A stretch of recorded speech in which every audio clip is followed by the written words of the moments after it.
ఒక సైకాలజిస్ట్ ఒక మనిషిని ఏ విధంగా ఇన్ఫ్లుయెన్స్ చేయగలడు? మనము కోవిడ్ చూసాం. ఎస్. అది ఒక పాండమిక్, అందరికి కనిపించింది. ఆ పాండమిక్ సిమ్టమ్స్ అన్ని బయటకు కనిపించింది. కానీ మనకు కనిపించిన పాండమిక్ ఏంటి అంటే డిప్రెషన్.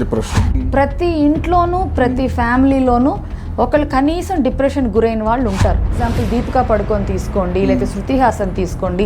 వీళ్ళందరూ ఎప్పుడో చెప్పున్నారు, మేము ఇట్లా డిప్రెషన్ గురై ఉన్నాం, మేము ట్రీట్మెంట్ తీసుకున్నాము అనేసి. 6 ఏళ్ల పాపను తీసుకొని వచ్చారు. ఆ పాప what is depression, how to die అనేది యూట్యూబ్లో అమ్మాయి గూగుల్ చేసి, ఎప్పుడైతే మీరు క్లినికల్ సైకాలజిస్ట్ దగ్గరికి వెళ్తారో, మీరు దేని ద్వారా మీకు సిమ్టమ్స్ వచ్చినాయో, డిప్రెషన్ వచ్చిందో, ఆ ఆలోచనని తగ్గిస్తారు. ఫస్ట్ చూసిన నా లైఫ్లో డిప్రెషన్ కేసు ఒక 3 hours ఏడ్చింది. ఎలాంటి ఏడుపు అంటే ఒక అనేసి. మనం తీసుకొని వెళ్ళి చైనాలో వదిలిపెడితే ఏమవుతుంది? అర్థం కాదు.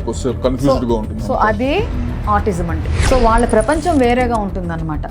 సో పాపం ఆ పిల్లల్ని ఇక్కడ తీసుకొని వచ్చి, అంటే మన ప్రపంచంలోకి వచ్చేటప్పటికి వాళ్ళకి ఏం అర్థం కాదు. మీరు మహాన్ బాడ్ సినిమా చూసారా? చూసాను.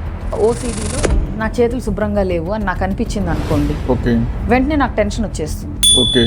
ఆ టెన్షన్ రాగానే నేను వెళ్ళి చేతులు కడుక్కుంటాను. క్లెన్లీనెస్సే కాకుండా ఇన్ఫెక్షన్స్ గురించో, సెక్షువల్ థాట్స్ గురించో, తర్వాత క్రమ పద్ధతులు పెట్టుకోవాలనేసి ఇట్లా డిఫరెంట్గా ఉంటాయి.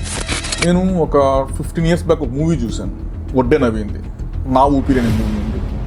దాంట్లో తన వైఫ్ చనిపోయి ఉంటుంది, అయినా కానీ ఆవిడ ఎప్పుడు తన పక్కనే తిరుగుతూ ఉంటుంది అన్నట్టు ఫీల్ అయ్యి అతను ఎప్పుడు ప్రవర్తిస్తుంటాడు.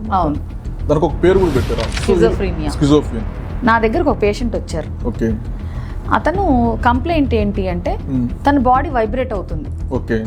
ఎలా వైబ్రేట్ అవుతుందంటే అతను చూపించాడు ఇలాగ అవుతుంది అనేసి. మా ఇంటికి నా ఫ్రెండ్స్ వచ్చారు. వాళ్ళు మేము నిద్రపోతున్నప్పుడు నా స్పైనల్ కార్డ్లో ఒక చిన్న మెషిన్ అమర్చేసి వెళ్ళారు. ఇప్పుడు నేను ఒక 200 to 300 kilometers అవే ఉన్నాను, but still they can operate me. ఇప్పుడు కొంతమంది మేము హిప్నటైజ్ చేసి పిల్లల్ని బాగా చదివిస్తాము, వాళ్ళకి మంచి మార్కులు తెప్పిస్తాము అంటే అది వాస్తవం కాదు.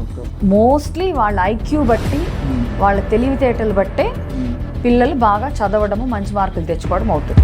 ఒక డ్రగ్ అడిక్షన్ వల్ల ఒక మనిషి పర్మనెంట్ చేంజెస్ వస్తాయి అనేది రియలైజ్ అవ్వట్లేదు. ఈ డ్రింకింగ్ హ్యాబిట్ వల్ల సొసైటీలో రెస్పెక్ట్ పోగొట్టుకున్న వాళ్ళు ఉన్నారు. గంజాయి, ఆల్కహాల్ కంటే కూడా ఈ మొబైల్ అడిక్షన్ అనేది చాలా సివియర్ గా ఉంది. దేర్ వాజ్ వన్ కేస్, దాంట్లో ఏంటంటే ఆ పిల్లవాడు సొంతంగా మాట్లాడుకోవటము, భయపడటము, ఫోన్ తీసుకుంటే వాళ్ళ అమ్మ పేడ పోసేసాడు.